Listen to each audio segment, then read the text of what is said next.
లడ్డూ ప్రసాదం ఏదో మామూలు ప్రసాదం కాదు. దీన్ని ప్రిపేర్ చేసే పద్ధతి కూడా ప్రత్యేకమైనది. రోజుకు సుమారు లక్షల లడ్డూలు తయారు చేస్తారు. ఇందులో శుద్ధమైన నెయ్యి, శనగపప్పు, పంచదార, ఎండుద్రాక్ష, జీడిపప్పు వంటి ద్రవ్యాలు ఉపయోగిస్తారు. గిన్నెస్ బుక్ ఆఫ్ వరల్డ్ రికార్డ్స్లో కూడా ఈ లడ్డూ పేరు నమోదు అయింది.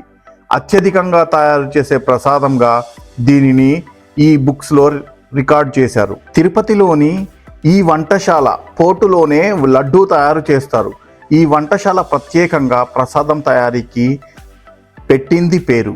రోజుకు సుమారు 50 టన్నుల పప్పు, 300 కిలోల నెయ్యి ఉపయోగించి లడ్డూలు తయారు చేస్తారు.